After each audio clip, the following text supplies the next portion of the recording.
La déforestation, c'est un enjeu européen. On en parle tout de suite avec Julie Stoll. Bonjour. Bonjour. Bienvenue, vous êtes déléguée générale du collectif Commerce Équitable France. Et puis on est également en duplex avec Boris Paton-Régé, directeur France de Mighty Earth. Bonjour. Et bienvenue à vous. Présentation rapide de vos organisations. Ce collectif Commerce Équitable, c'est quoi ? On est le collectif des entreprises et des associations françaises qui œuvrent pour un commerce équitable, à la fois dans le monde, sur les filières qu'on connaît, le cacao, le café, la banane, etc., mais aussi dans les filières françaises. Et l'idée, c'est d'organiser les filières économiques avec des règles commerciales entre les différents maillons de la chaîne, de manière à ce que tout le monde vive dignement de son travail, et aussi que chaque maillon puisse faire son travail, investir dans la transition écologique. C'est devenu un des piliers forts du commerce équitable, inscrit dans la loi française sur le commerce équitable. Et donc, notre collectif a vocation à défendre et promouvoir le commerce équitable dans ses différentes dimensions. Mais des labels, il y en a beaucoup ? Des labels de commerce équitable, il y en a 7. D'accord. On s'y perd un peu parfois. Alors, des labels de durabilité, il y en a 20 000. C'est donc, ça. 7 labels de commerce équitable, c'est OK. C'est OK. On est bien. Alors, je veux bien que vous me présentiez aussi Mighty Earth, Boris Paton-Régé. Oui, bonjour. Donc Mighty Earth, c'est une ONG de protection de l'environnement et en particulier des forêts. Donc on lutte contre la déforestation, principalement liée à la déforestation au bœuf et au soja, donc qui ont lieu notamment en Amérique du Sud, et qui participent donc à cette déforestation, notamment de l'Amazonie. Et donc voilà, on sensibilise les entreprises, on fait des actions, des rapports où on montre en fait la déforestation récente que l'on retrouve dans la chaîne d'approvisionnement. Et on est aussi impliqué sur les questions de déforestation portées au niveau européen et au niveau français. Et alors on est réunis pour parler des conséquences d'une nouvelle qui n'est pas une bonne nouvelle, le report par l'Union européenne de l'entrée en vigueur de ce règlement de lutte contre la déforestation. On peut peut-être essayer d'expliquer, Julie Stoll, ce qu'on perd ou ce qu'on retarde. Que prévoit ce règlement ? Alors, c'est la première loi internationale qui dit sur notre territoire, on ne veut plus consommer de produits qui ont participé à la déforestation. Ouais. Et la loi dit également, c'est aux entreprises qui mettent ces produits sur le marché de le prouver. Et donc ça concerne le café, le cacao, l'huile de palme, le bœuf, le cuir, le soja et le caoutchouc. Et ce sont des filières qui, participent généralement énormément à la déforestation, le bassin de l'Amazonie, le bassin du Congo, les forêts du golfe de Guinée, etc. Et qui sont extrêmement opaques. Donc pour pouvoir prouver que ces filières-là, que ces produits ne sont finalement pas issus de la déforestation, ça entraîne des changements très importants parce qu'on passe de filières très opaques à des filières où on demande toute la transparence. Ouais. Donc, ce report... Ça explique le report ? Le report, il est dû, je pense, faut laisser le temps au secteur de à la fois à des pressions politiques, économiques, de dire non, ça nous embête, mais à la fois aussi à des difficultés qui sont réelles. Donc c'est un peu difficile aujourd'hui de tirer le bilan définitif. Est-ce que c'est un enterrement de deuxième classe ou est-ce que c'est au contraire l'opportunité de travailler dans des meilleures conditions ? Nous, on va tout faire pour que ce soit la deuxième option. Oui, vous avez décidé de faire de ce report une opportunité, si je comprends bien. Qui sont les premières victimes de cette déforestation, Boris Paton-Régé ? Alors, il faut savoir qu'on a accueilli l'an dernier donc un collectif d'autochtones, notamment les autochtones du Brésil avec la PIB, qui sont venus en France en fait, et en Europe pour pouvoir dire cette réglementation est importante pour nous. Elle va nous permettre de protéger nos forêts qui sont menacées par justement ces matières premières, le soja, l'huile de palme, le bois, etc., le bœuf. Et donc, en fait, les principales victimes, ce sont les populations autochtones qui sont aussi les plus grands défenseurs des forêts. Elles ont été mises à l'honneur lors de la COP en Colombie.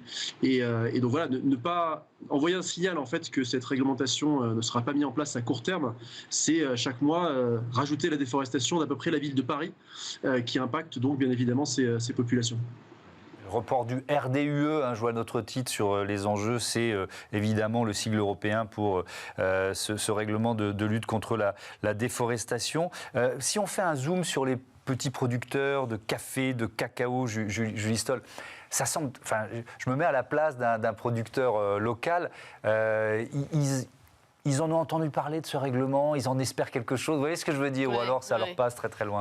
D'abord, je voudrais revenir sur les victimes de la déforestation. Ouais. On est tous victimes de la déforestation. Parce que la déforestation, ça participe à l'accélération du réchauffement climatique, ça freine nos capacités d'adaptation et c'est un facteur d'effondrement de la biodiversité. Et donc, on sait aujourd'hui que tout ça, ça participe au dérèglement de nos climats et du système de la biosphère dont on dépend. Donc, on est tous concernés. C'est aussi pour ça que c'est intéressant de regarder ces questions de commerce international de ces matières premières, parce que effectivement ça nuit aux populations autochtones qui vivent dans les forêts et qui protègent les forêts, mais ça nuit aussi à notre... on n'a qu'à voir aujourd'hui les inondations en Espagne. Voilà, les conséquences du dérèglement climatique, elles impactent absolument tout le monde. Maintenant, pour revenir aux petits producteurs de café et de cacao, c'est vrai que, par rapport au soja, par exemple, qui est une matière première qui est issue en général de très grandes entreprises qui ont les moyens de stopper leur activité ou de la faire autrement. Pour les producteurs de café et de cacao, on parle de millions de familles paysannes qui ont entre 2 et 4 hectares et qui vivent en général avec moins de $2 par jour. Donc les défis à surmonter pour transformer leur système de production et pour pouvoir apporter la preuve de la non-déforestation à travers des dispositifs de traçabilité très complexes, ça a un coût et ça demande plus d'équité dans le commerce. Ça demande que ces petits producteurs puissent s'organiser dans des coopératives robustes qui vont organiser ces systèmes de traçabilité, qui vont aider aussi à l'adaptation des modes de production pour stopper les fronts pionniers qui entraînent cette déforestation. Et donc pour ça, il faut pouvoir investir. Et pour pouvoir investir, il faut qu'ils captent une meilleure partie de la valeur ajoutée sur ces filières-là, qui sont des filières extrêmement inéquitables et qui sont un frein justement à l'adaptation et à la mise en conformité avec ces exigences. Boris Patent-Drégé, un peu la même question sur l'attente, sur ce que ce règlement, et on ne va pas l'enterrer, il y a certainement un levier, je vous entendais dire ça tout à l'heure, à activer pour le rendre peut-être même plus efficace. Qu'est-ce qu'ils en attendent, ces producteurs ? Alors c'est intéressant parce qu'il y a en effet les petits producteurs et il y a un enjeu en effet concernant ces petits producteurs, mais il faut savoir que le gros de la déforestation, c'est aussi des très gros producteurs, comme ça a été dit, des producteurs de soja qui sont de très gros producteurs. C'est aussi des secteurs qui sont déjà prêts, en fait. Le secteur de l'huile de palme, par exemple, qui a été sur le devant de la scène durant les années 2010, est désormais prêt, en fait, à mettre en place ce type de règlement. Il y a des entreprises qui sont déjà transparentes. Il y a des entreprises au niveau français et européen qui sont également prêtes, qui font de la traçabilité. Donc voilà, donc les secteurs sont globalement prêts. Ce règlement, qu'il faut rappeler, il va être voté au niveau du Parlement le 13 novembre. Donc en fait, le 13 novembre, le report va être discuté, mais aussi la possibilité d'y intégrer des amendements qui risquent de menacer l'ensemble du texte et potentiellement réouvrir tout le texte et repartir de zéro, ce qui serait une catastrophe, bien évidemment, pour les forêts du monde. Et donc voilà, ce qu'il faut se dire, c'est que les entreprises sont globalement prêtes. Et ce qu'il faut voir, en fait, avec ce règlement, c'est que c'est un signal. C'est un signal qui est envoyé, en fait, aux pays producteurs que le marché le plus exigeant, donc l'Union européenne, ne souhaite plus de déforestation, en fait. Et par ailleurs, il faut aussi se rendre compte que ce règlement, c'est une opportunité, en fait, pour les producteurs français et européens qui, eux, ne participent pas à la déforestation. Et donc, en fait, décaler en fait ce règlement, c'est vraiment se tirer une balle dans le pied aussi au niveau européen, parce qu'en fait c'est une protection également pour les producteurs français. Je pense notamment aux producteurs de bœuf français qui participent pas à la déforestation et qui, grâce à ce règlement, en fait vont pouvoir en fait finalement avoir un avantage par rapport aux producteurs de bœuf notamment brésiliens qui eux participent à la déforestation. Julie Stoll, la demande des consommateurs, elle est stable, comment elle évolue? Parce qu'on a vu que sur le bio, il y avait eu une période difficile avec l'inflation. Qu'est-ce qu'il en est pour justement ces labels de commerce équitable? Alors le commerce équitable, il a continué à être en croissance l'année dernière. Alors une croissance modeste de à peu près 2%.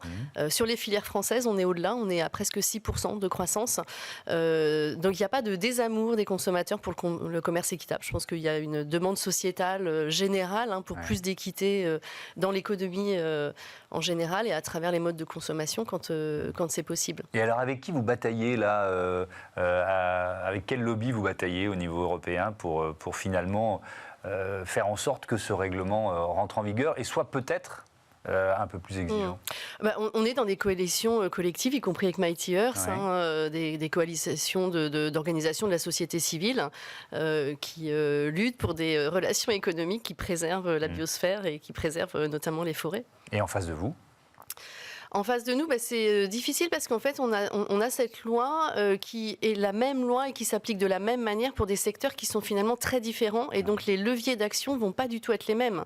On parlait du soja, qui est issu de très grandes entreprises avec des très gros capitaux qui participent aussi à l'éviction des familles paysannes. Et puis, on parle aussi du café et du cacao, où là, on est face à plusieurs millions de familles de petits producteurs sur des très petites parcelles.